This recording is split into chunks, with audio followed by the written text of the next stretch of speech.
fidèles ont besoin de réponses. S'il ne s'agissait que de moi, j'aurais gardé le silence, car de telles choses me sont souvent arrivées. Mais puisque l'honneur de l'Église et la paix de plusieurs sont en jeu, je dois parler, car il y a un temps pour se taire, un temps pour parler. Suite au décès de mon épouse Blanche, j'avais pris l'initiative de faire construire une maison pour ma belle-mère en mémoire de sa fille. Et c'était ça le plan d'ailleurs, je ne sais pas s'il y a les photos, c'était ça le plan de cette maison R+1.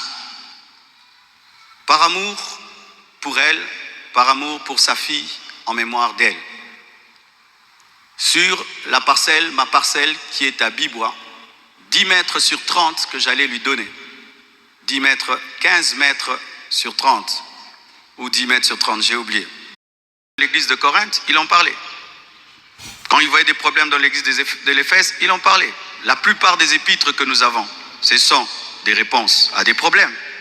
Mais on veut que les hommes de Dieu, lorsqu'ils traversent des moments difficiles, les petits, c'est pas important d'en parler, mais des choses qui peuvent toucher au ministère, détruire l'église, qu'on fasse semblant et qu'on pratique la politique de l'autruche. Vous connaissez l'autruche? Gershom se lève pour détruire sa muraille. Dans la présence de Dieu, Néhémie reçoit une sagesse. Car quand tu es dans la présence de Dieu, Dieu exerce tes mains à la guerre et au combat. Il te donne des stratégies. Pendant qu'il est dans la présence de Dieu, Dieu lui révèle qu'il ne faut pas seulement construire, mais il faut protéger et défendre la muraille. Ainsi, c'était une manière bizarre de construire. Tu vas au chantier, tu trouves les maçons en train de construire avec une pelle, avec une lance, avec une pelle, avec une épée. Ça ne se fait pas. Si tu ne connais pas la réalité de leur chantier, tu vas leur dire non. Quand on construit, il ne faut avoir que des pelles, il faut avoir seulement des bêches. Mais quand tu connais leur réalité, tu comprendras que s'ils ne protègent pas ce qu'ils sont en train de construire, ils sont en train de bâtir en vain. Nous ne sommes pas une église normale, frères et sœurs. Nous sommes comme la muraille de Néhémie. Les choses qui nous arrivent, les combats que cette église a connus, ce ministère a connu depuis que j'ai commencé à servir Dieu, mes frères, révèlent que nous ne sommes pas normaux. Et quand tu n'es pas normal, tu ne fais pas les choses comme tout le monde. Il faut bâtir et il faut protéger. Il faut bâtir et il faut protéger. Le 1er août, nous avons bâti.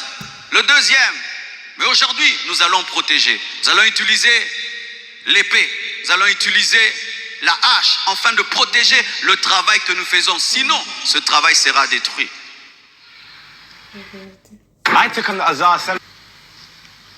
Lorsque tu n'as pas connu des vrais combats dans ta vie, des combats qui peuvent détruire toute ta vie, souvent les conseils que tu donnes sont des conseils d'immatures, des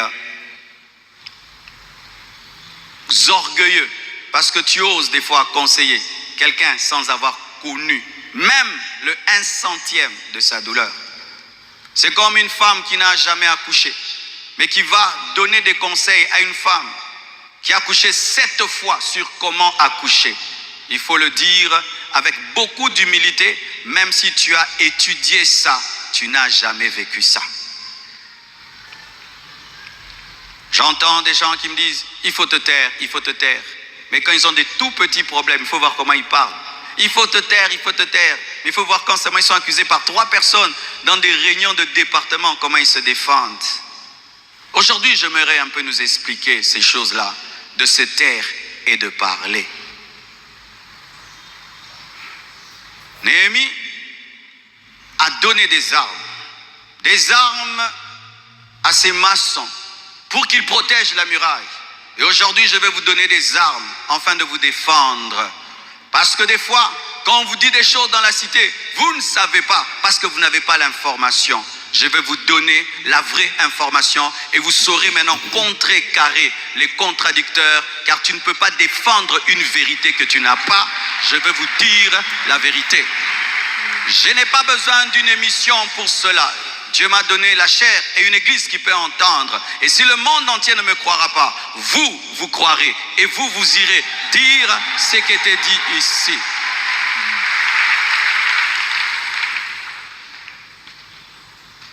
« 2 Corinthiens 10, versets 4 à 5, la Bible dit.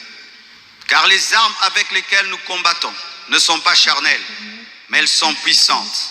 Par la vertu de Dieu, pour renverser des forteresses, nous renversons les raisonnements et toute hauteur qui s'élève contre la connaissance de Dieu et nous amenons toute pensée captive à l'obéissance de Christ. » Dans le ministère de Paul, il y avait 2 ennemis. 1, les puissants de ténèbres, 2, les faux raisonnements qui cherchaient à renverser et amener à l'obéissance à Christ. Le problème dans la marche avec Dieu, ce n'est pas seulement Satan, c'est aussi l'ignorance. C'est aussi une manière de mal réfléchir. Et souvent, les faux raisonnements, les forteresses proviennent d'une fausse connaissance, des faux enseignements. Les faux enseignements bâtissent en nous une mauvaise manière de réfléchir. Et lorsque tu as une mauvaise manière de réfléchir, tu périras. La Bible dit, mon peuple périt parce qu'il lui manque la connaissance. Lorsque tu n'as pas la vraie doctrine sur parler et se taire, ça va te détruire. Hier, dans mon salon, un oiseau est entré. Et il volait. Il cherchait le chemin pour sortir de là. Tout d'un coup, il cherchait à passer par la fenêtre. Il y a une grosse fenêtre dans le salon et il voulait passer par là, mais elle était fermée. Il était là. Pourquoi? Il voyait de l'autre côté des arbres. Il voyait de l'autre côté la lumière et se disait, la sortie c'est là. Et il a fait des heures. Mais au bas de cette vitre, il y avait une porte ouverte. Mais il ne s'est pas échappé parce qu'il n'avait pas la connaissance qu'il fallait qu'il baisse un peu seulement son vol et qu'il sorte de là. Et il y a beaucoup de gens qui sont dans des problèmes terribles parce qu'ils n'ont pas la connaissance à cause des enseignements déséquilibrés. Vous connaîtrez la vérité et la vérité vous affranchira. La vérité affranchit. La vérité délivre. La vérité donne la force. La vérité donne de l'assurance. Et j'ai vu au premier culte, après qu'ils aient entendu ce que j'ai dit, un voile a été arraché de leurs yeux et de leurs esprits. Et ils sont sortis forts pour affronter l'extérieur. Et c'est ce que nous allons faire encore. Vous connaîtrez la vérité et la vérité vous délivrera et vous affranchira.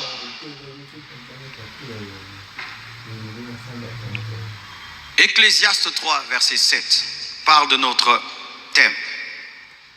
Le sage, Salomon, l'homme qui a reçu la sagesse surnaturellement.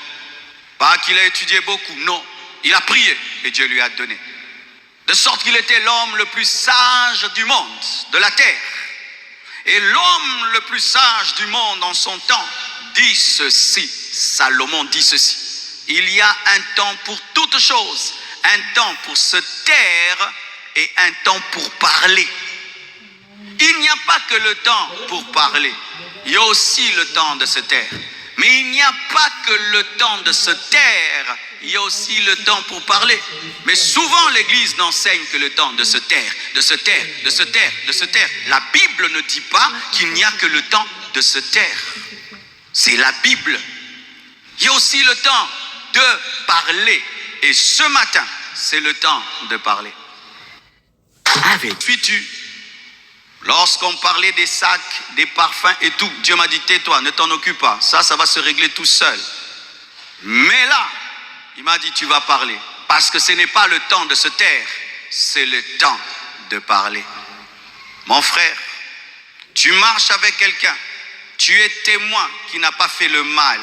On l'arrête. Est-ce que c'est le temps de se taire? Est-ce que c'est le temps de se taire? Tu travailles avec ton ami, il est accusé dans la société d'avoir volé. Mais toi, tu étais là, tu sais qu'il n'a pas volé. Est-ce que c'est le temps de se taire?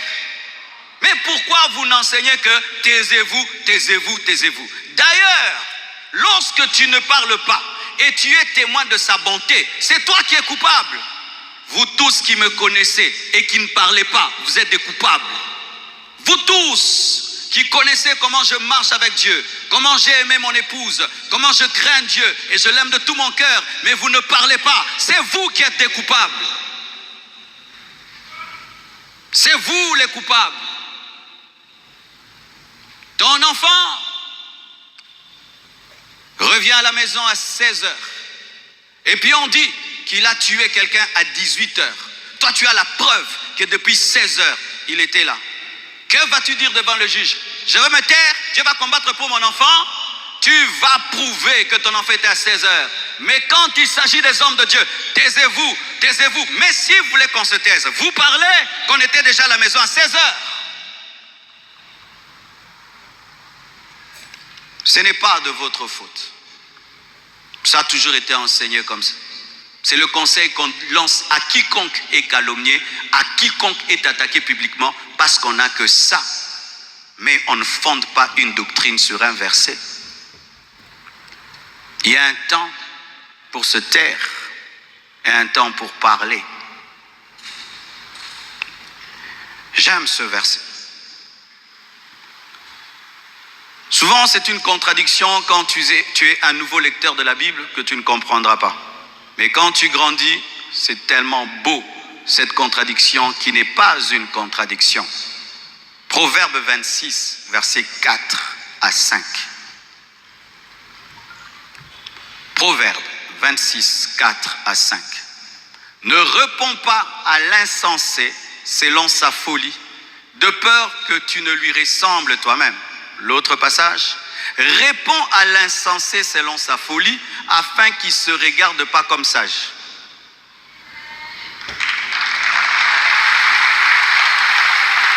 Comment comprenez-vous ce passage? La plupart des temps, nous aimons le premier verset. Ne réponds pas à un insensé, tu vas ressembler à un insensé. Quand tu as des beaux habits, on ne se bat pas avec celui qui est ça. Quand tu es un fou, on ne se bat pas avec un fou. La Bible dit quoi? Il y a un temps pour ne pas répondre à un insensé de peur de lui ressembler. Mais il y a un temps pour répondre à l'insensé de peur qu'il pense qu'il est sage. Quand est-ce que tu accomplis ces deux versets? Selon la direction de Dieu. Il y a un temps, Dieu te dit, ne lui réponds pas, tu vas lui ressembler. Il y a un temps, Dieu dit, réponds-lui, il va croire qu'il est sage. Et moi aujourd'hui, c'est le deuxième verset. Je vais répondre à l'insensé de peur qu'il pense qu'il est sage. La Bible. Et je ne change pas la doctrine. Non, j'ai toujours enseigné ça. Sinon, tous ces frères et sœurs qui sont des avocats pêchent parce qu'ils empêchent les gens de se taire. Vous qui êtes des avocats et qui dites aux gens, tais-toi, Dieu va combattre pour toi. Pourquoi maintenant vous combattez pour les innocents? Laissez aussi que Dieu combatte pour eux. Vous allez encore couper cette prédication pour dire que non, Marcellus contre les avocats. Est-ce que moi je peux être contre les avocats? Moi j'ai des avocats. Frères et sœurs. Nous connaissons Paul, n'est-ce pas? Il est le modèle de nous tous. Miracle, prodige, enseignant. Paul a écrit le 3/4 de la Bible. Paul, on mettait des habits sur son corps, on va avec, les gens sont guéris. Mais Paul, un jour, il a des problèmes, il est arrêté. Dans Acte 26, versets 1 à 29, il est arrêté. Voyons voir s'il s'est justifié ou il a dit que l'Éternel combattra pour lui, il ne va pas parler. Lisons. Agrippa dit à Paul, il t'est permis de parler pour ta défense. Donc il t'est permis de te justifier, n'est-ce pas? Il t'est permis de parler pour ta défense. Et Paul, ayant étendu la main, se justifia en ces mots. Se justifia. Paul se justifia. Paul se justifia. Paul se justifia. Paul se justifia. Paul se justifia. Paul s'est tellement justifié que ça a pris tout un chapitre, 29 versets de justification. Ne connaissait-il pas la Bible qui dit « Gardez silence, l'Éternel combattra pour vous » Il connaissait, mais il savait que là, je dois parler pour que Dieu me défende. Il y a un temps, tu dois te taire et Dieu te défend. Mais un autre temps, tu dois parler pour que Dieu te défende au travers de tes propres paroles. Pour que Dieu te défende au travers de tes propres paroles. Pour que Dieu te défende au travers de tes propres paroles. C'est quand tu vois quelqu'un, il va devant un tribunal. Il dit, je n'ai pas besoin d'avocat, vous ne parlez pas bien. Moi-même, je parle. Et puis, il gagne le procès. Et écoutez Paul. Il t'est permis de parler pour ta défense. Et Paul, ayant étendu la main, se justifia en ces termes. Je m'estime heureux. Il était heureux de se justifier. Roi Agrippa, d'avoir aujourd'hui à me justifier devant toi de toutes les choses dont je suis accusé par les Juifs, car tu connais parfaitement leurs coutumes et leurs discussions. Il était heureux. Il a fait avec joie. Et tout ça, 1 à 29, ce n'est que la justification de Paul. Suis-je plus grand que Paul? Ne fondez pas votre doctrine sur un verset. Lisez toute la parole et vous aurez l'équilibre. Il y a un temps pour parler, un temps pour se taire, un temps pour se taire, un temps pour parler. Prenons le verset qu'on utilise toujours, Exode 14, verset 14. Vous êtes avec moi? L'Éternel combattra pour vous et vous gardez silence. Lorsque tu lis la Bible, on ne prend pas un verset comme ça. On lit la Bible dans son ensemble, dans son contexte. Par exemple, si tu prends la Bible, on dit, Jésus dit à Judas, toi aussi va faire de même. Tu vas croire que Jésus te dit de te pendre, n'est-ce pas? Mais quand tu prends le contexte d'Exode 14, verset 14, il s'agissait de quoi? Israël sort de l'Égypte. Devant lui, il y a la mer Rouge. À gauche, une montagne. À droite, une montagne. Derrière le Pharaon. Israël commence à murmurer. Oh, nous allons mourir. Moïse, qu'est-ce que tu nous as fait? Nous allons mourir. Ils n'étaient pas face à des calomnies et des accusations. Ils étaient face à un besoin de miracle. N'a pas été donné lorsqu'on t'accuse. Ce verset était donné lorsque tu as des problèmes. Dieu te dit, sois calme, aie confiance, je vais faire le miracle. Ce n'est pas un verset qui parle de garder silence lorsqu'on te dit que tu as violé alors que tu n'as pas violé. Ce n'est pas le verset. Ce n'est pas le verset, mes frères, ce n'est pas le verset. Et beaucoup d'entre vous, tu pouvais déjà sortir de ton problème. Hein, je me tais seulement. Mais ta réputation est en train de se détruire. Dieu ne t'a pas dit de te taire, il a dit de te justifier. Si vous n'êtes pas d'accord, un verset, il s'applique seulement à la chair. Dans la vraie vie, non? Mais vous tous, dans la vraie vie, vous vous justifiez. Dans vos couples, vous vous justifiez. Au travail, vous vous justifiez. À deux, vous vous justifiez.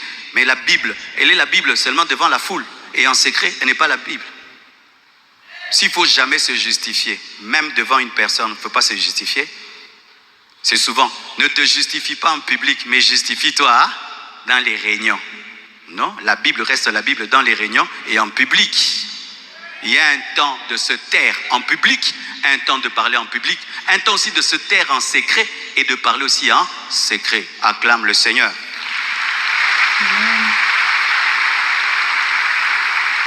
Lorsque tu lis un verset et tu veux comprendre sa profondeur, va aussi dans d'autres versions. Dans d'autres versions, Exode 14, la Bible dit ceci, le Seigneur va combattre à votre place et vous n'aurez rien à faire. C'est ça l'interprétation. Quand on dit garde silence, c'est-à-dire vous ne ferez rien. Ce n'est pas vous ne parlerez pas, vous ne ferez rien. Dieu dit à Israël, dans ce combat, vous ne ferez rien. Et ils n'ont rien fait. Moïse a seulement élevé le bâton. La mer Rouge s'est ouverte. Dieu a commencé à tuer les Égyptiens quand ils sont entrés dans l'eau. Ils n'ont rien fait. Mais est-ce que toutes les batailles des Juifs, ils ne faisaient rien? Je vous pose la question. Est-ce que toutes les batailles d'Israël, Israël ne faisait rien? Parce que Dieu, pour la mer Rouge, a tout fait. Ils avaient besoin que David lance la pierre pour tuer Goliath. La pierre n'est pas sortie d'elle-même de la main de David. Il l'a lancée. Il y a un temps où Dieu fait tout, mais un temps Dieu fait avec toi. Tu deviens co-ouvrier. Il passe par toi. Dieu va le faire, pas toujours. Dieu t'a habillé ce matin. Dieu a démarré ta voiture ce matin. Dieu t'a nourri ce matin. Tu l'as fait toi-même, hein? Tu as péché.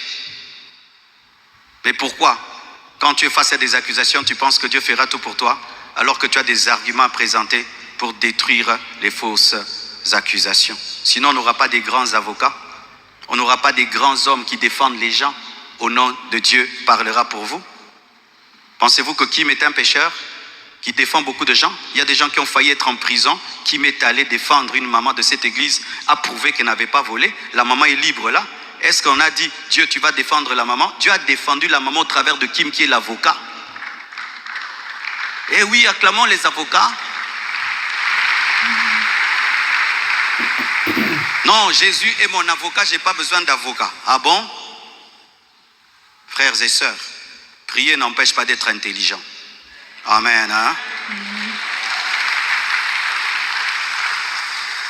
La même Bible qui dit, le Seigneur va combattre à votre place et vous n'aurez rien à faire. La même Bible revient dans Néhémie 4, verset 14. Elle dit ceci, Néhémie 4, verset 14.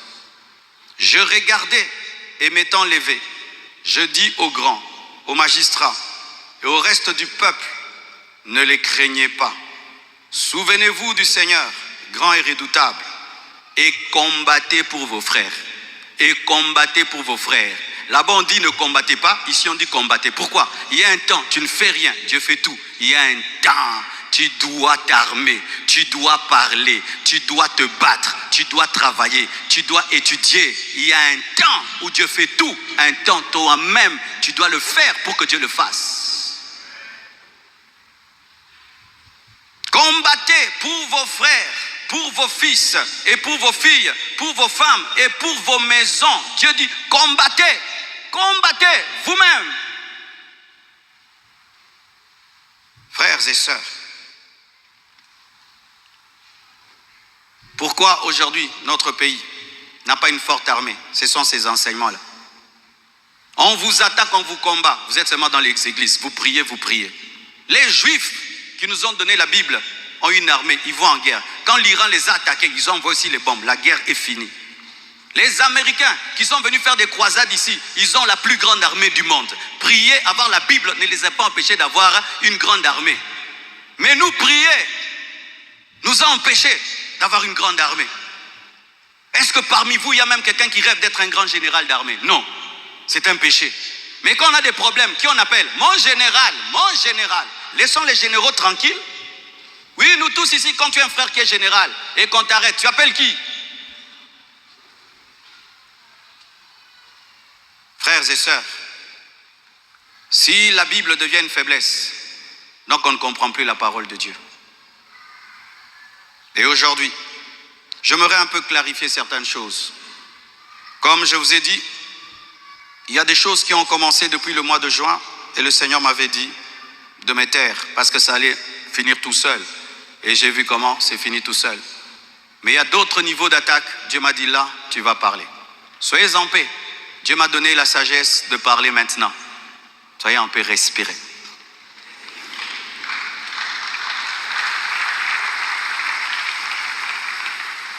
Désormais, lorsque j'aurai des choses très très importantes et pertinentes, j'écrirai et puis je lirai. Amen. Comme ça, je reste vraiment dans ce que je devais dire et ce que Dieu m'a demandé de dire. Shalom bien-aimé. Et j'aimerais que ça passe en ligne. Comme le combat est sur Internet, la réponse est sur Internet également.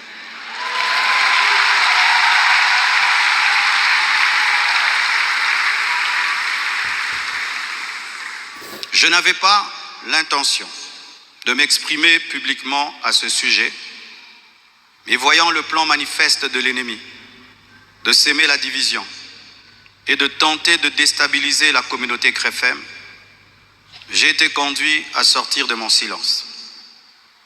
Et cela se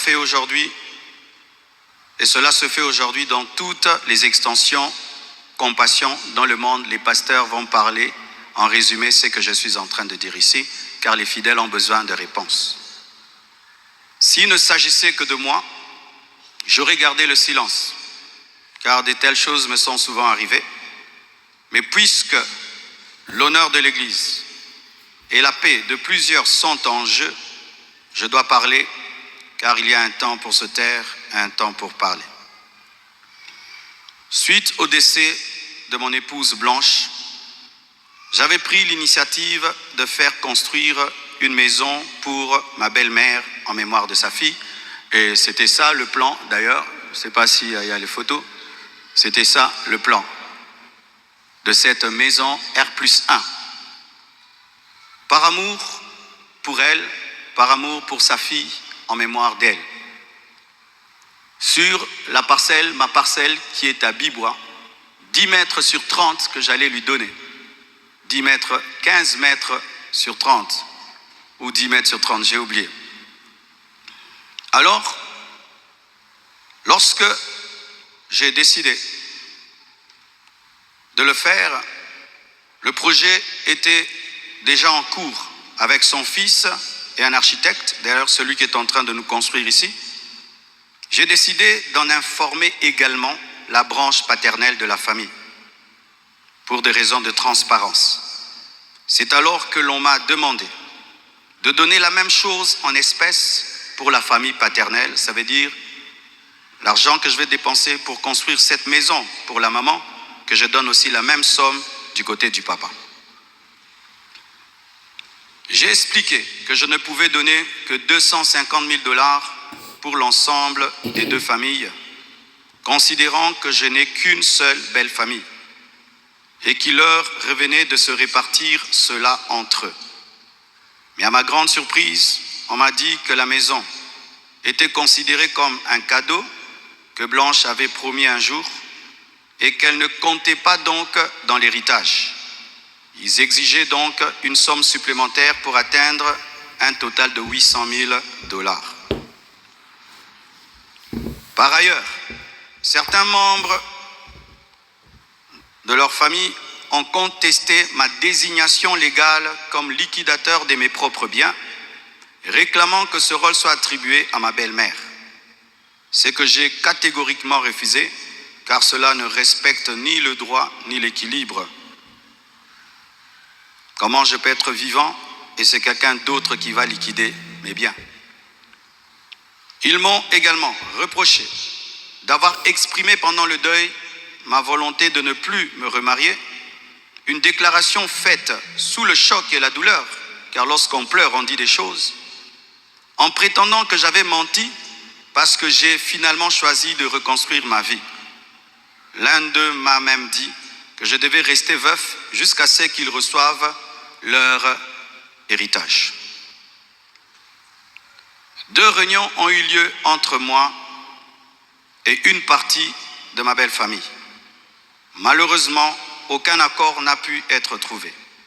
Ils m'ont officiellement réclamé 800 000 $ au travers de mes avocats, tandis que j'avais proposé 250 000 $ à l'amiable, par amour, par respect et pour honorer la mémoire de Blanche. Cela alors même que dans ma famille Tounassi, les biens sont toujours laissés à 100% aux orphelins, car c'est là notre coutume, nous ne dérangeons jamais les veuves ni les veufs, tout est donné aux orphelins. Suite à cette impasse, nous avons lancé un inventaire légal de mes biens, conformément au code de la famille en RDC, dans le cadre d'un régime de communauté de biens avec 4 héritiers. À ce jour, leur part est estimée à moins de 150 000 $, car certains biens que nous avons, certains ont été mis totalement au nom des enfants, et nous, on n'est que des représentants, mais ce n'est pas à nous. Et d'autres biens ont été donnés à l'orphelinat. On a vendu notre parcelle de Limété à l'orphelinat à un prix cadeau. Donc, c'est 150 000 $, donc inférieur à ce que j'avais volontairement proposé. Les calculs d'ailleurs sont en cours jusqu'à aujourd'hui parce qu'ils considèrent que ce n'est pas le bon chiffre. Mais alors que les discussions entre avocats étaient en cours et que j'étais en voyage, certains ont choisi la voie de la diffamation publique. Leur objectif, me nuire personnellement et anéantir le ministère. Ils me l'ont dit clairement, que nous allons détruire ton ministère, nous allons détruire ta réputation, nous allons détruire l'Église. Récemment, un appel, un numéro anonyme d'Afrique du Sud m'a confirmé ce plan. La personne a affirmé détenir plusieurs enregistrements vocaux dans lesquels Blanche était en train de se confier à sa maman. Et un jour, je parlerai de tout ça, mais pas maintenant. J'en parlerai dans 1 mois, 6 mois. Un jour, je parlerai de tout ça. Ces paroles arrachées de leur contexte et de leur timing, me faisant passer pour un mauvais mari, notre couple pour un couple détruit, alors que la plupart d'entre vous ici, vous savez combien nous nous aimions, mais dans chaque couple, il y a des temps, des fois, des petites frictions, comme dans tous vos couples. Et en 18 ans, jamais nous n'avons parlé de divorce, je ne l'ai jamais frappé, je ne l'ai jamais insulté, je ne l'ai jamais tapé. Après 18 ans de mariage, je lui ai redemandé en mariage. Je suis allé prêcher dans l'église de mon fils Olivier, au Botswana. Tout ce qu'il m'a donné pour me bénir, je lui ai acheté une bague en diamant et je lui ai redemandé en mariage. Elle avait même témoigné dans une émission ici. Quand vous voyez ces dernières vidéos, cette femme était heureuse, était épanouie. Aujourd'hui, on veut changer toute cette belle histoire en un couple détruit. C'est totalement faux. Ceux qui veulent me croire, croiront. Ceux qui ne veulent pas, ne croiront pas. Mais je sais qui je suis devant Dieu et comment j'ai fait de tout mon mieux pour que cette femme ne manque de rien et de rien et de rien. Je ne sais pas si un jour Oracle pourra m'appeler et je l'enregistrerai pour un jour sortir ces enregistrements. Des fois, je me pense être dans un film. Il m'a aussi été reproché faussement qu'Esther venait déjà à Kinshasa du vivant de Blanche, ce qui est faux. Vous pouvez aller à la DGM, c'est seulement le mercredi. Elle est venue quand? Mercredi qu'elle est venue. Et d'ailleurs, quand elle est arrivée à l'aéroport, la DGM devait l'amener parce que c'était sa première fois. Je l'ai rencontrée après le départ de Blanche au travers d'un ami. Avant cela, je ne la connaissais pas. On ne se connaissait pas. Et on dit que j'allais souvent au Canada, plus de 10 fois. De toute ma vie, je suis allé au Canada que 2 fois, pendant que Blanche était vivante. Et après, j'ai voulu aller. Je n'ai pas eu le visa. Ceux qui font mes démarches de visa du Canada sont là. Je ne suis même pas allé 3 fois au Canada dans ma vie. Et ce qui est pire, on dit que j'ai pris ces biens, ces sacs, c'est plutôt ces habits, j'ai mis dans des sacs poubelles pour donner à la belle famille. Est-ce que toi, tu gardes tes habits dans des sacs poubelles pour que moi j'ai des sacs poubelles à mettre des vêtements? On a mis ces habits dans des valises et dans des gros sacs parce qu'il y en avait beaucoup. Quand ils sont venus prendre les habits, ils ont cru qu'il y en aurait quelques-uns. Il n'y avait pas assez de place dans leur voiture. J'ai dû leur prêter même un bus pour amener les habits. Il y avait au moins 4 grandes valises et des grands sacs. Les sacs là qu'on utilise quand on a trop de vêtements. Mais ce ne sont pas des sacs poubelles. Plus de 6, si j'ai oublié. J'ai même la photo, je compte parce qu'il faut être précis. C'est ça, 4 valises et 1, 2, 3, 4, 5, 6 grands sacs. Et si certains doutent, je vais vous envoyer tout ça au président des départements. Vous aurez ces photos. Tout ça, pourquoi?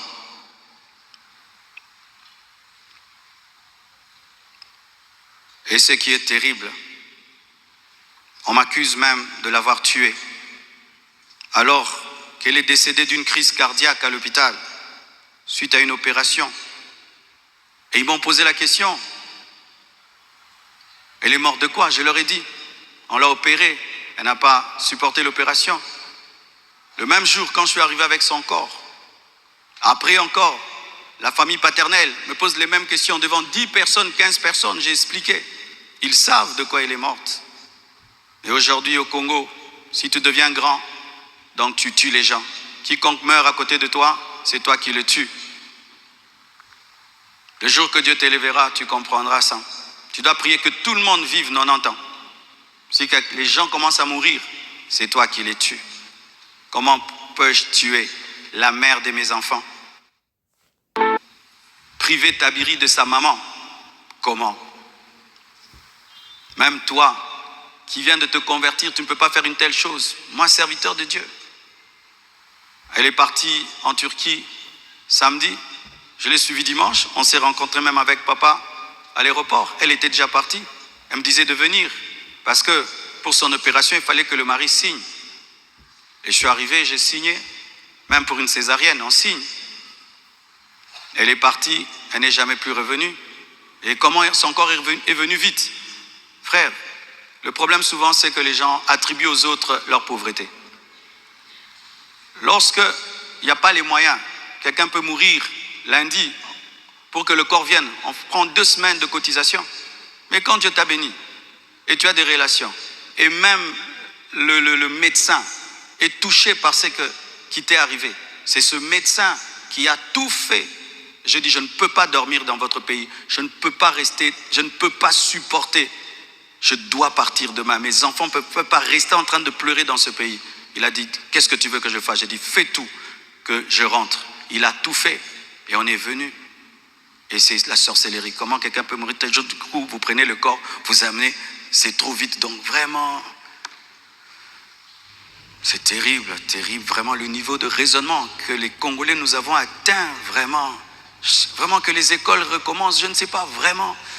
C'est terrible. Des fois, je me dis, tous les derniers de la classe qu'on ne voyait plus, ils sont remplis maintenant, là-bas.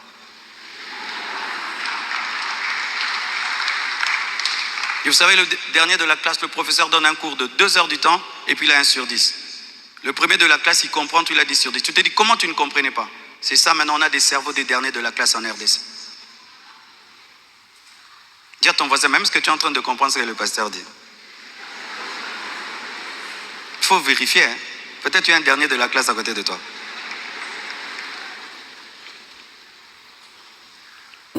Tout cela n'est rien d'autre qu'un chantage, motivé par l'appât du gain, car cette personne me dira, donne-nous l'argent, nous avons des voices, sinon nous allons te détruire.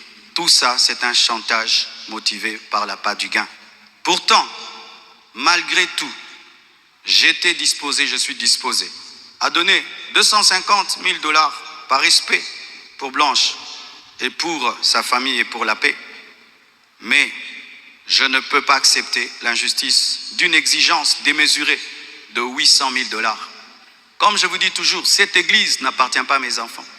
J'ai investi 26 ans de ma vie dans cette église, mais rien n'est à mes enfants. Qu'est-ce que mes enfants auront? Les quelques biens que j'ai, c'est à eux. Ils ne viendront pas un jour vous déranger ici. Et donc je ne peux pas donner par peur ou par chantage ce qui est à eux. Ils diront, tu es quel genre de père? Et l'église, ce n'est pas nous. Et ce que tu as n'est pas à nous. Je ne le ferai pas. C'est pourquoi j'aimerais dire aux veuves et aux veufs, ne vous laissez pas dépouiller. Ne vous laissez pas dépouiller. Ne vous laissez pas dépouiller. Ce que je prêche, je le vis. Mon combat, c'est que je vis ma prédication, mon message. Mon combat, c'est le message de la sainteté qui dérange. Mon combat, c'est que une fois, j'ai vu l'esprit du léopard et il m'a dit, tu veux me combattre? Ce pays est tenu par un esprit de léopard, un esprit méchant. Regardez comment nous sommes devenus méchants. Regardez comment nous sommes devenus méchants, mes frères. Cette méchanceté démoniaque satanique. Et quand j'ai vu cet esprit, vous avez vu tout ce qu'on a connu. C'est pourquoi, pour finir, je vous prie, ne cédez pas à la haine. Au-delà des personnes visibles, il y a un combat spirituel. C'est une attaque de l'esprit de léopard que Dieu m'avait déjà révélé. Un esprit rusé et violent qui cherche à abattre les hommes de Dieu et à ravager les familles. Bénissez ceux qui vous persécutent. Priez pour ceux qui vous calomnient. Matthieu 5, verset 44. Ce n'est pas le moment de combattre dans la chair. Restons enracinés dans la vérité, dans l'amour et dans la prière. Pour ceux qui souhaitent des informations juridiques fiables, je vous invite à contacter mes avocats, le maître Béladé et le maître Abed, qui sont des fils de la maison. Et sachez que toute chose concourt au bien de ceux qui aiment Dieu. Romains 8, verset 28. Et je rends grâce à Dieu pour toutes mes épreuves et tous mes combats. Je suis l'un des hommes de Dieu aujourd'hui les plus persécutés dans ma génération. Quand je regarde mes amis, mes pères, des fois je me dis, Satan vous a oublié ou quoi? Mais je rends grâce. Ça fait de nous une église 4x4. Les gens sont étonnés. Comment cette église n'est pas morte? D'ailleurs, ça grandit. On vous insulte, vous allez à l'église. Vous allez mercredi, vous allez vendredi. Venez 25 matins, une église 4x4. Car ce qui ne te tue pas te rend fort. Et avec Dieu, nous ferons des exploits. Alléluia! Ce message est l'avant-dernier que je ferai à ce sujet. Après le suivant, dans des mois, pas 25 matins, je vous laisse tranquille, les mêmes équilibres, profondeur. Après, une seule chose après. Et puis, on n'en parlera plus. Ceux qui voudront croire, croiront. Mais sachez que moi et vous, nous devons continuer à bâtir comme Néhémie, une main à l'œuvre et l'autre sur l'épée. À bon entendeur, salut, que Dieu vous bénisse abondamment. Acclamons le Seigneur, nous sommes debout.